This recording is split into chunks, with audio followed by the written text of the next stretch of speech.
느헤미야 13장 1절에서 9절을 저와 여러분 한 절씩 교독하고 마지막 함께 읽겠습니다. 그날 모세의 책을 낭독하여 백성에게 들렸는데 그 책에 기록하기를 암몬 사람과 모압 사람은 영원히 하나님의 총회에 들어오지 못하리니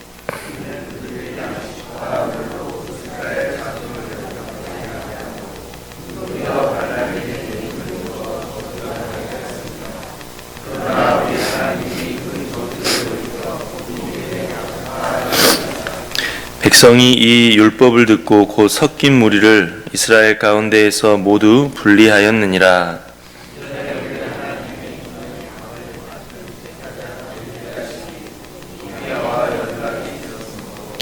도비아를 위하여 한 큰 방을 만들었으니 그 방은 원래 소재물과 유향과 그릇과 또 레위 사람들과 노래하는 자들과 문지기들에게 11조로 주는 곡물과 새 포도주와 기름과 또 제사장들에게 주는 거제물을 두는 곳이라.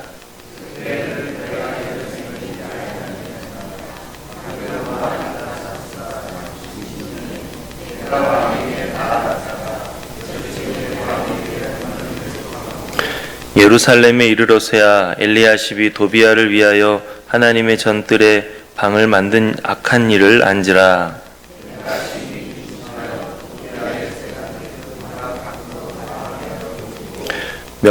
함께 읽겠습니다. 명령하여 그 방을 정결하게 하고 하나님의 전에 그릇과 소재물과 유향을 다시 그리로 들여 놓았느니라.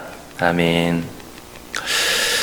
오늘 말씀은 이스라엘이 하나님의 말씀을 듣고 개혁하는 일에 대해서 나오고 있습니다.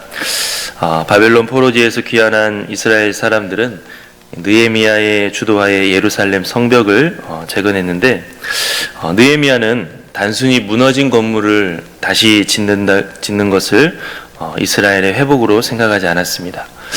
이스라엘이 진정으로 회복하기 위해서는 하나님 앞에 철저히 회개하고 앞으로 하나님의 말씀에 순종하면서 살아가야 된다라고 하는 것을 느헤미야는 분명히 알았습니다. 그래서 느헤미야는 에스라와 함께 이스라엘 사람들에게 하나님의 말씀을 밝히 들려줬고 또 말씀 앞에서 결단하도록 했습니다. 한번 1절과 2절을 다 같이 함께 읽어보도록 하겠습니다. 그날 모세의 책을 낭독하여 백성에게 들렸는데 그 책에 기록하기를 암몬 사람과 모압 사람은 영원히 하나님의 총회에 들어오지 못하리니 이는 그들이 양식과 물로 이스라엘 자손을 영접하지 아니하고 도리어 발람에게 뇌물을 주어 저주하게 하였습니다. 그러나 우리 하나님이 그 저주를 돌이켜 복이 되게 하셨다 하였는지라. 아멘. 이스라엘 사람들은 성벽 봉헌식을 한 후에 하나님의 말씀을 듣다가 암몬 사람과 모압 사람은 하나님의 총회에 들어올 수 없다라는 말씀을 듣게 됐습니다. 이 명령은 신명기 23장에 있는 말씀인데 하나님께서는 출애굽한 이스라엘이 가나안 땅으로 들어갈 때 이스라엘에 대적한 그들은 하나님의 총회에 들어오지 못한다라고 하셨습니다. 그들은 이스라엘의 친족임에도 불구하고 이스라엘을 대적했는데 특히 모압 왕 발락은 발람이라는 점술사를 불러서 저주하기까지 이스라엘을 대적했습니다. 그래서 여호와의 총회에 영원히 들어오지 못하게 하라라고 하나님 말씀하셨습니다. 이러한 말씀을 들은 이스라엘 사람들은 놀랍게도 하나님 앞에 결단했습니다. 3절에 보니까 백성이 이 율법을 듣고 곧 섞인 무리를 이스라엘 가운데에서 모두 분리하였느니라 라고 했습니다.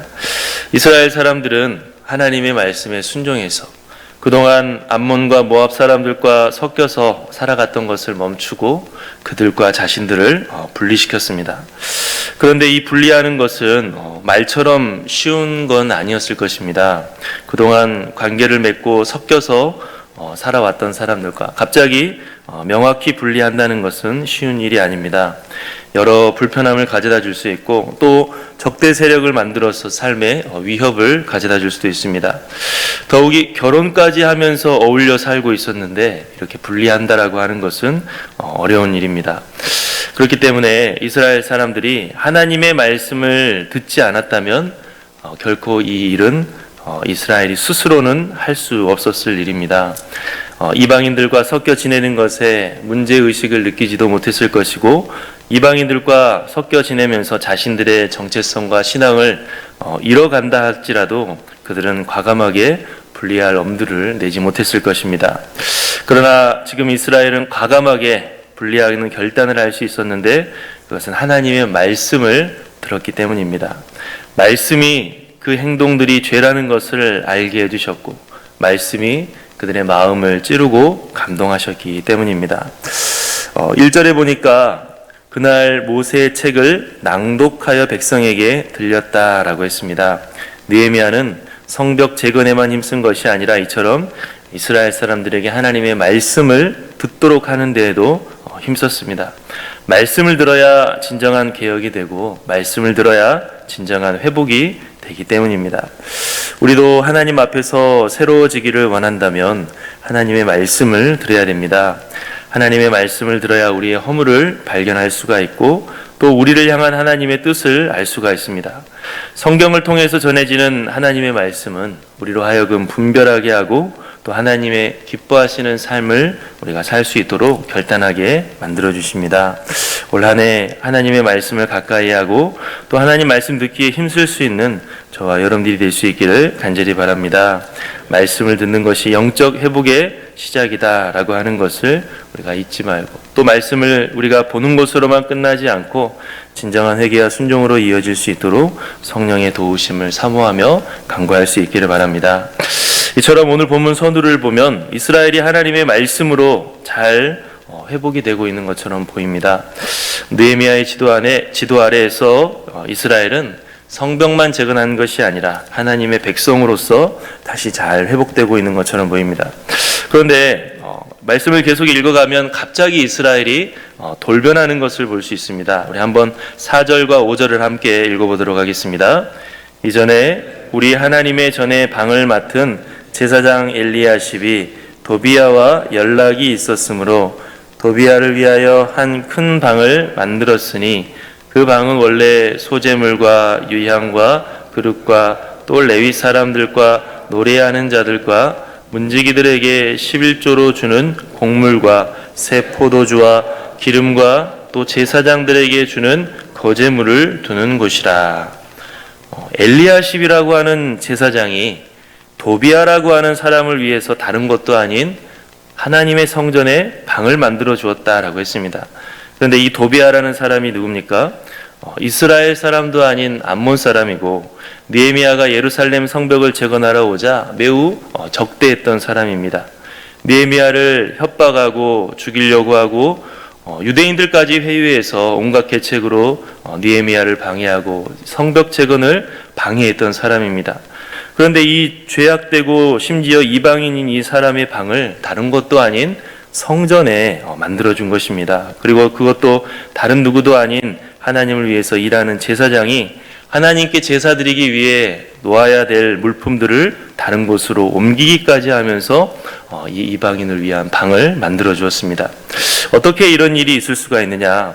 방금 전에 본 것처럼 이스라엘 사람들은 하나님 말씀에 순종하기 위해서 정말 함께 살고 있는 이방인들과 철저히 분리하기로 결단까지 했었는데 어떻게 지금은 이렇게 완전히 돌변해서 하나님의 성전에 더러운 죄악의 죄인의 방을 마련해 줄 수가 있었느냐?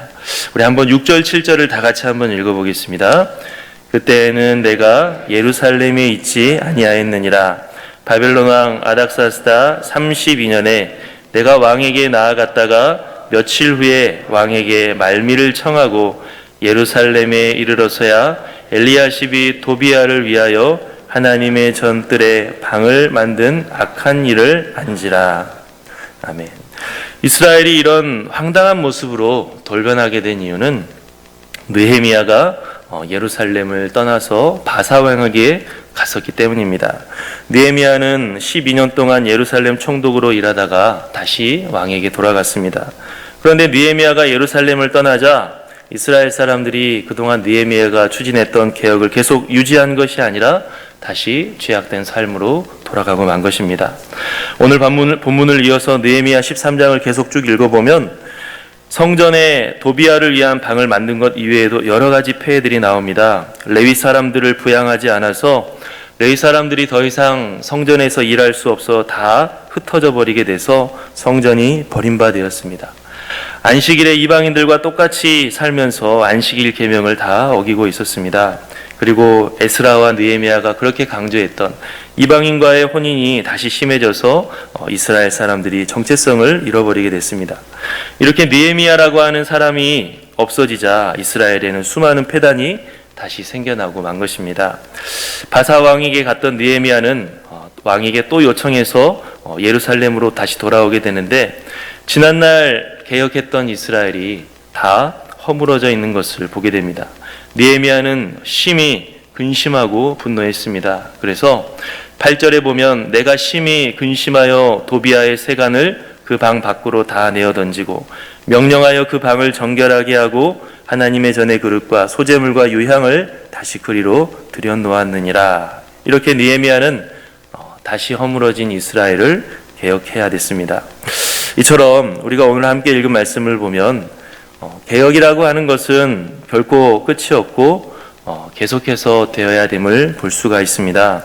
한번 개혁을 했다고 해서 다 된 것이 아니고 또 개혁이 성공한 것 같다고 해서 다 된 것이 아닙니다. 예수님께서 재림하셔서 하나님 나라가 완성될 때까지 개혁은 끝이 없는 것이고 계속되어야 되는 것입니다. 왜 그렇습니까? 암몬 사람 도비아가 예루살렘 재건을 막기 위해 계속해서 방해를 하듯이 사탄의 공격은 계속되고 있고 집요하기 때문입니다.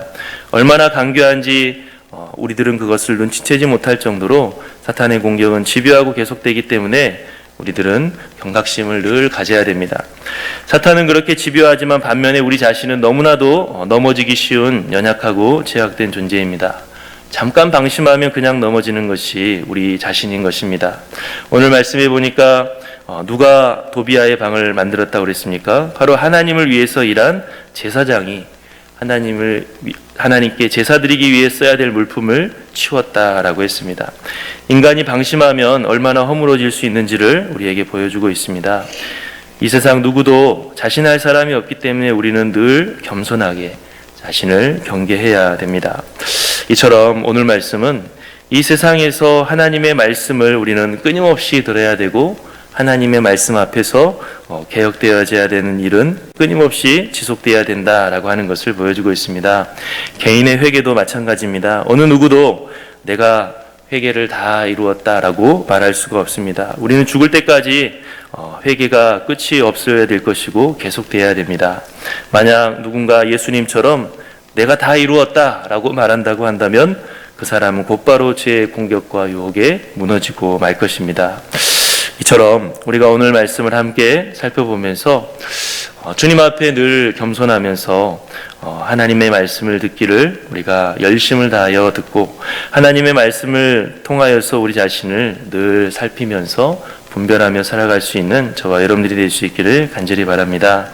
다 됐다라고 생각하는 그때가 넘어질 때이고 어느 누구도 방심할 수 없다라고 하는 것을 잊지 말고 늘 겸손한 마음으로 하나님의 말씀을 들으면서 순종하면서 살아가기 힘쓸 수 있는 저와 여러분들이 될 수 있기를 간절히 바랍니다. 우리 함께 기도하겠습니다. 사랑의 아버지 하나님, 오늘 또 이렇게 하나님 앞에 예배드리며 하루를 시작하게 하시니 참으로 감사합니다. 주님, 우리들은 잠깐 방심하면 넘어지는 존재임을 고백합니다. 우리들은 이렇게 연약한데 우리를 넘어뜨리려는 악의 세력은 아버지 하나님 얼마나 집요하게 우리를 유혹하는지 우리가 다시 한번 살펴봅니다. 주의 도우심 없으시면 정말 우리는 하루도 한 시간도 잠시도 설 수 없는 연약한 존재임을 이 시간 다시 한번 고백하오니 늘 겸손한 마음으로 더 주님 붙들고 늘 겸손한 마음으로 더 주님 말씀 들으며 귀 기울이며 살아갈 수 있는 저희 모두가 다 되게 도와 주시옵소서. 저희들은 이와 같이 연약한 존재이오니 하나님께서 이스라엘에 느헤미야를 보내서 이들을 일으켜 세우려고 하셨듯이 주님 우리에게 성령의 충만함을 허락하셔서 우리 스스로는 설 수 없음을 주님 아시오니 하나님의 영이 우리를 주장하게 도와 주시옵소서. 함께 하실 줄로 믿사오며 예수님의 이름으로 기도하옵나이다. 아멘.